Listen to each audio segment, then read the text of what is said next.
Well, hello there. We're on lesson 3.6. We're going to be solving some radical equations. So you should be pretty excited because we're not graphing, but we're going to solve some of these things, okay? So we're going to try and figure out what x is. And we can't just do like 5x minus 9 equals 11. That'd be too simple. It's because it's underneath that radical sign. So the first thing we're going to do is rewrite this so it has that exponent. So we're going to rewrite it as 5x minus 9 to the 1/2 equals 11. All right. Ooh, excuse me. Then what we're going to do is we're going to take this whole thing and raise it to the second power so we can cancel out those exponents. But if we did it over there on the left, we have to do it on the right. So now 2 times 1/2 is just your 1. So we're going to get 5x minus 9 and 11 squared. So we're just doing, oh, let me clear out all that gunk. So 11 squared is 121. Well, now we have a single x. And now you can just, solve this as normal. So we're going to add 9 to both sides. So we get 5x equals 130. And 130 divided by 5. So we're going to divide by 5. X is 26. That's your final answer. Pretty sweet, isn't it? All right, on letter B, we want to get the radical all by itself. Okay, right now we have a -4 times the radical sign and we're subtracting 6. So we need to undo all of that stuff and get it to just be the square root of x first. So we're going to add 6 to both sides. So now we're going to get -4 times the square root of x equals -14. Then we're going to divide by -4. So now we have the square root of x. And I'm going to simplify that. I'm going to do our -14 divided by -4, the math frac button, and get 7/2. Okay, I just reduced that fraction. Now we're going to rewrite this as x to the 1/2. And we're going to have our 7/2. To cancel out that 1/2, we're going to square both sides. So now 2 times 1/2 is just our 1. So this is going to be x. And now we can square the top and the bottom. Square that numerator. So 7 squared is 49. And 2 squared is 4. And just leave it like that because that's not going to reduce. Okay, because you can check. So 49 divided by 4 gives us that. And that's just going to give us back 49 divided by 4. Okay, so just reduce it if you can. If you can't, just leave it as that fraction. All right, let's do the same thing on C. But what's different about C this time compared to A and B? Yeah, it's got a cubed root in it instead. But we're still going to get this radical sign all by itself. So we have to divide by 2. So now we got the cubed root of x minus 3 equals 2. We're going to rewrite this with our exponent. So we're going to have x minus 3, and instead of 1/2, we're going to have a third there.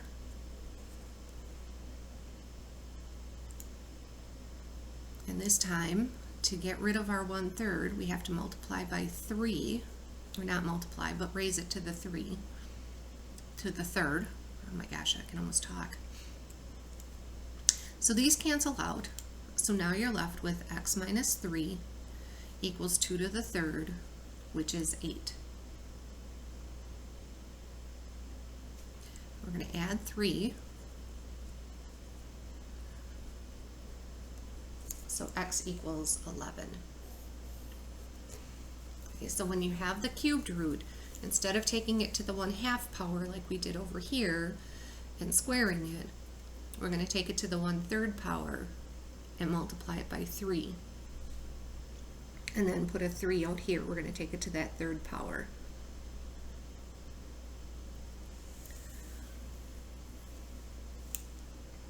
Okay. Get caught up a little bit. All right, letter D. We have 7 times x to the 3/5 equals 56. We need to get the x by itself. Okay, so let's divide by 7 first. So now you're going to have x to the 3/5 equals 8. I don't like 7s and 8s multiplying, just so you know. So I'm going to scoot that over a little bit. Okay, so just like we were doing up here, we had 1/2 and we multiplied it by 2, so that would be an exponent of 1. Or we had the 1/3, we multiplied it by 3 to get an exponent of 1. We're going to do the same thing and multiply by the reciprocal. So we're going to multiply by 5/3 so we can get an exponent of 1 on our x. Okay, so now we have x equals 8 to the 5/3. Well, I'm going to see what that is. Does that turn into something nice? Okay, so we're going to have 8 raised to the 5 divided by 3, and we get 32. Even though that looks so stinking goofy, oops, not 23, how about 32? Even though this right here looks so goofy, when we do it, we get 32. So this is our final answer. If it had turned into something funky, you know, like 6.8293, little something like that, leave it as 8 to the 5/3.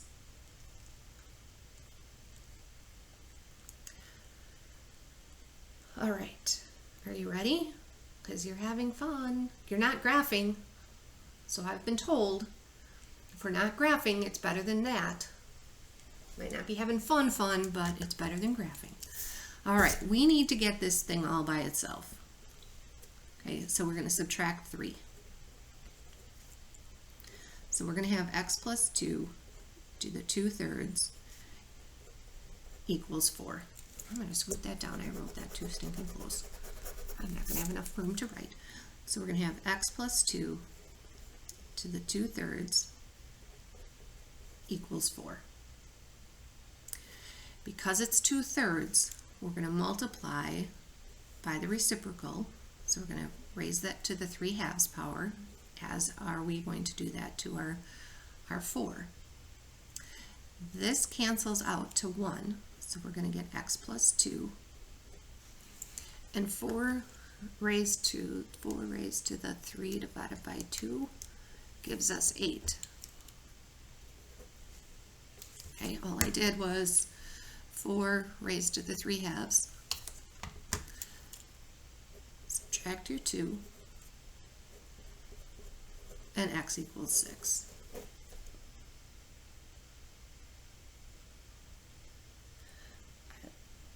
Here's the thing though, I forgot. It's that plus or minus thing. All right, because we raised to, this one here had that odd exponent. This one's got an even exponent. So this actually has to be plus or minus 8. See, I forget those two. Okay, so I'm just going to rewrite this. Sorry, don't hate me.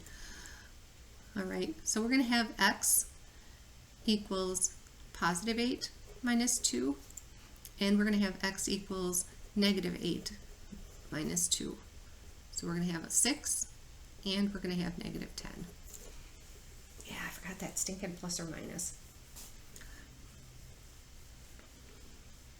Okay, so this right in here, because that exponent had a positive, no, even, because the exponent had an even denominator, we have to do a plus or minus 8 there. Okay, because this one was odd, we just have our positive. All those things I always forget. let you get caught up because I totally botched that one.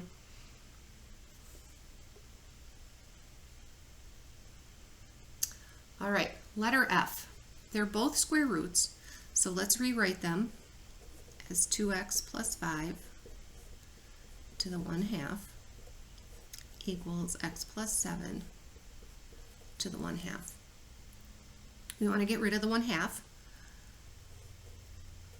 so we're going to square both sides. So these cancel out, so you're left with 2x plus 5 equals x plus 7.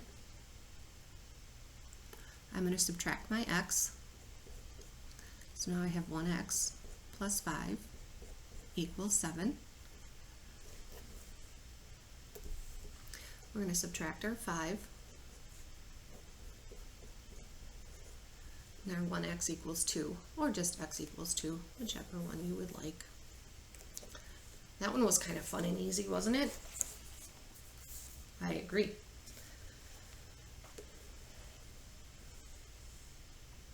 Okay, just remember how much fun those were while we do G and H. Okay? Because you're going to have fun. It's better than graphing. Just keep telling yourself that. All right. Let's rewrite this with our fraction exponent. So we're going to have x minus 6 to the 1/2 equals x minus 8. To get rid of that fraction, we're going to square both sides. So this cancels out. So now you're left with x minus 6 equals x minus 8 squared. Yep, guess what you get to do on the right side? You get to FOIL that thing. So it's going to be x minus 6 equals x minus 8 times x minus 8. And now you're going to FOIL, you know, the first, the outer, the inners, and the last. The x minus 6 just stays over there for now.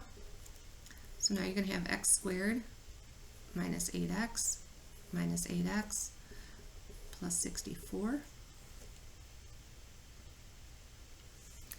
Okay, we can move all of this over. So now we can have 0 equals x squared minus 8x minus 8x minus our x plus 64 plus 6. Just moving all that stuff over. So then we get x squared minus 17x plus 70. Oh, guess what we get to do now? Yep, we get to factor that. So doing the MA thing, we're going to have multiply to get 70, add to get negative 17. So it's going to be negative 10 and negative 7. There's a coefficient of 1 here, so our factored piece is going to be 0 equals x minus 10 and x minus 7.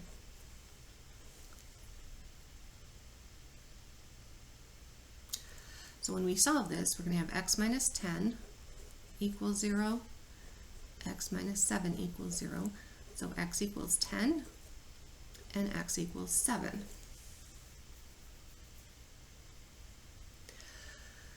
Excuse me. Now we have to make sure that these really work up here, because we're saying, hey, if we plug in 10, whatever we get here should equal whatever we get over here. And same when we put 7 in. So this is where we're going to be checking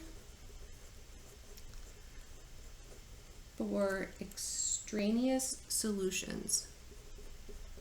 Extraneous, big word. Just ones that don't work. Okay? So this is like the last thing you have to do. So we're going to take our 10 and plug it in. So we're going to have the square root of 10 minus 6. And does that equal 10 minus 8? Okay, 10 minus 6 is 4. So we got the square root of 4. 10 minus 8 is 2. The square root of 4 is 2 and 2. So yep, that works. So 10 is a solution. Now we have to check our 7. Okay, so we're going to plug that in. So 7 minus 6, the square root of 7 minus 6, does that equal 7 minus 8? 7 minus 6 is 1, so we have the square root of 1. 1, that's a 7. 7 minus 8 is negative 1. Well, that doesn't work. Okay, so our only solution is x equals 10. Okay, because that 7 doesn't work once we plug it back in. Okay, and we could have gone up and plugged all of these in to make sure that they really work, to check your answers. Okay, questions on that one? Okay, I'm going to do the last one on the back side here because I just have a feeling I'm going to write really big on that. And so this is h, and you have x plus 6 minus 2 equals the square root of x minus 2. This is h, just the last one. All right. Well, this time we can't do anything with this minus 2 to get rid of it, okay, to move it, because if we move it, we're just going to move it to the other side. So we're just going to leave it, okay. They are both square roots, okay, so let's rewrite this. So we're going to have x plus 6 to the 1/2 minus 2 equals, oops, how about parentheses, x minus 2 to the 1/2. Okay, we still want to get rid of those 1/2s. We don't like those, okay? So we're still going to square this whole thing. Okay, on the right, that's easy. 1/2 times 2 is 1. So over there, we're just left with our x minus 2. Just like we've been doing. But what in the world do we do with this stuff, right? Yeah, we're going to FOIL that stuff. All right, so you're going to have x plus 6 to the 1/2 minus 2 times x plus 6 to the 1/2 minus 2. Don't give up on me. Hang in there. You got this. All right, we're going to multiply our first ones together. Okay, it's x plus 6 to the 1/2 times x plus 6. If this was the square root of 2 times the square root of 2, that's basically what we have. What do we get? Okay, so if we took the square root of, not that, what the heck? If we did the square root of 2, not that either, square root of 2 times the square root of 2, we get back what's underneath there. So our first pieces, when we do these two together, we're going to get back just our x plus 6. Now when we do our outer ones, we're going to have minus 2 times x plus 6 to the 1/2. When we do our inside ones, we're going to get another one of those, so minus 2 times x plus 6 to the 1/2. And then when we do negative 2 times negative 2, we get plus 4, and that still equals our x minus 2. Okay. Excuse me. So let's combine some like terms here. So we got x plus 10, the 6 and the 4 is our 10. This is the only x we have over on the left side. And now negative 2 minus 2, so now we're going to have negative 4 x plus 6 to the 1/2 equals x minus 2. Let's subtract our x. So now you have 10 minus 4 x plus 6 to the 1/2 equals negative 2, because these canceled out. Subtract 10. So now negative 4 x plus 6 to the 1/2 equals negative 12. And now it's looking a little more familiar like what we did on the front. Okay, now we're going to divide by negative 4. So the negative 4's canceled. So now you're left with x plus 6 to the 1/2. And negative 12 divided by negative 4 is 3. Well, look, here's another exponent. So now we can square that again. You're having fun. These cancel. So it's x plus 6. 3 squared is 9. Subtract your 6. X equals 3. Wasn't that fantastic? Okay, but let's go back and check and make sure it works. Okay, so we're going to take the square root. So this is our check. Okay. 3 plus 6 minus 2. Does it really equal the square root of 3 minus 2? So this is 9. So the square root of 9 minus 2. Square root of 9 is, hey, you can't see what I'm writing. Sorry, Lori's. So all I did was I took the 3 and plugged it in where the x's were. So 3 plus 6, square root of 3 plus 6, and then minus 2. Does it really equal the square root of 3 minus 2? 3 plus 6 is 9. The square root of 9 is 3. So 3 minus 2 is 1. Over here, 3 minus 2 is 1. Square root of 1 is 1. So yep, it works. So this is our solution. Okay, so the big thing to remember when you have a really big, long, ugly looking thing like this is that anytime you take the square root and you square it, you're going to get back whatever is underneath that radical sign. So that got rid of a lot of stuff there for us. Okay, because remember, if you had the square root of 6 times the square root of 6, that really equals the square root of 36, and the square root of 36 is 6. Okay, so just remember that when you have something big, long, and ugly like that. All right, I hope that all makes sense to you. Just take it one step at a time. You know how to do it. All right, your homework is at the bottom, page 208 to 209. Number 3 through 51, the multiples of 3. If you got questions, you know where to find me. Have a wonderful day.